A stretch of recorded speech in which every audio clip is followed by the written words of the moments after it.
obviously, people here care about clean water. The school must not be on the city system of water, so they created their own way of taking PFAS out of the water, and I'm glad that we are able to participate in helping fund that. Obviously, PFAS are something we don't want to be consuming, and it's great that the school and the school district and the city have done a really good job of taking care of that.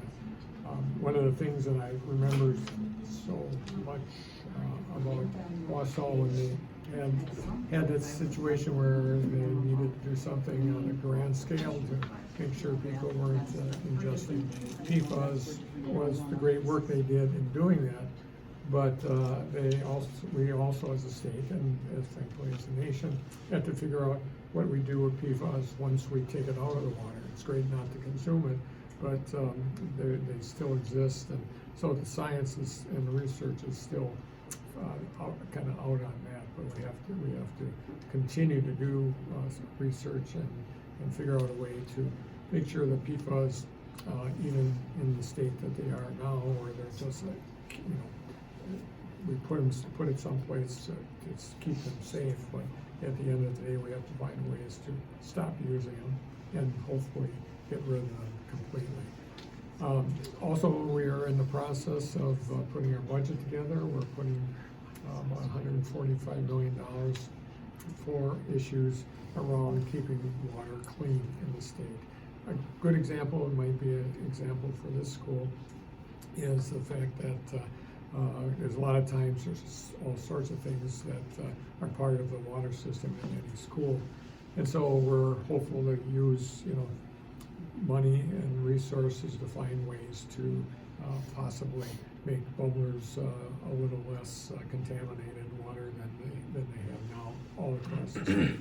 So that's one small piece. Obviously, the big piece around the money that we're putting in the budget has to do with PFAS. And whether it's up north in Marinette or Wausau, they've been able to take care of their issues on that. But French Island in the La Crosse area has PFAS. People that live there, frankly, they get their water from Culligan. So we have to make sure that our water's clean. Another thing we're going to be using that money for, it has to do with our ability to help people all across the state who have wells, and those wells may have all sorts of contaminants in it. Last year, I think in the neighborhood about 600 wells that we provided resources for to either abandon them and seal them or have them drill deeper and get the freshest water possible. It's important. We're a great state that cares about having clean water, and we're putting our money where our mouth is. We have to make sure we continue to do that. I'd be glad to answer any questions you might have. Governor, they said that it was, I believe it was $88,000 that system cost, and they used $80,000 of it was with grants. Right. So I guess just talk about the importance of grant money, and especially what's going on at the federal level right now with a lot of grant money, the status of it being kind of up in the air, and just how important that is for solving issues. Well, the grant money that we used in the past was from federal money, and obviously that's important work. I know the present administration is doing everything they can to kind of screw that up, but we're going to continue to expect help from them. But in the meantime, we're going to be using federal or state money in our budget to do whatever we can with $140-some million to address PFAS, but address other contamination that we might have in our water. Well, PFAS actions like these have been halted by Republicans several times now. How will this time be different, and how are you planning to work with Republicans to get impacted communities the money? Yeah, at the end of the day, during the last few years, it seems that the Republicans were concerned about farmers in particular that may have PFAS on their land through no fault of their own. They maybe bought it from the local sewage system, and so if we have in the budget essentially not holding them responsible. We need to hold, obviously, the people that make PFAS responsible, but for those that, without knowing, spread that on their property, we have to be able to give them some sense that they're not gonna be held accountable.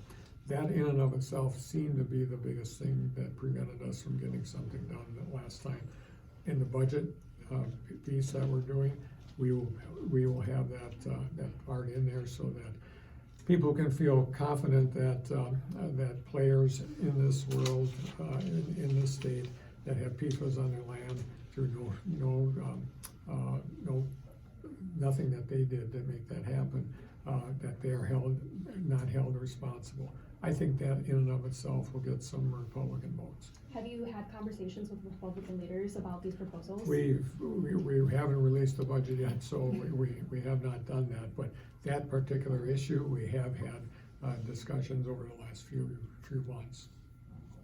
Last question here. So then, obviously a lot of talk about the Department of Education now at the federal level. Do you have any idea what things could look like for Wisconsin if indeed the Department of Ed does get blown up in some way? Yeah, and it's just one thing after another. I think the present administration in Washington DC is doing this day by day so that they can be on the news day by day.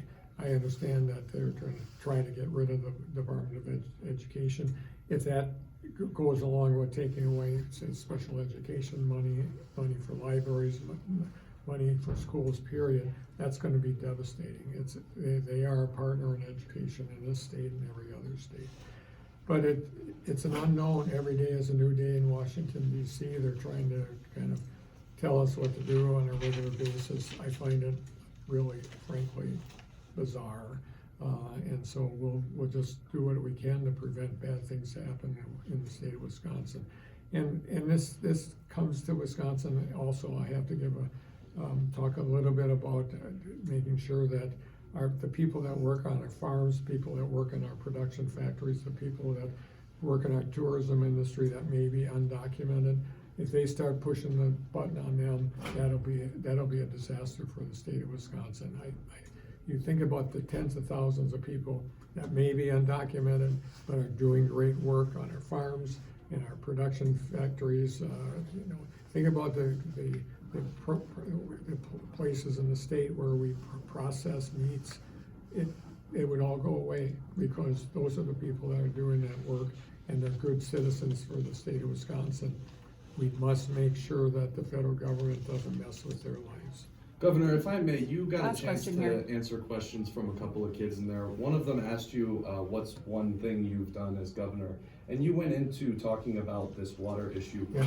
To what degree would you call this a defining issue of your governorship? Well, Wisconsin is all about clean water. I mean, whether we use it for recreation and we use it to drink, or our food industry uses lots of water, and in order to do the things that we do in Wisconsin, whether it's recreation or making food, making drinks, we have to have clean water, and people recognize that. There's a reason why a lot of people move up north, because they want to have clean water. They want to be able to recreate in it. They want to be able to drink in the same water they're recreating in.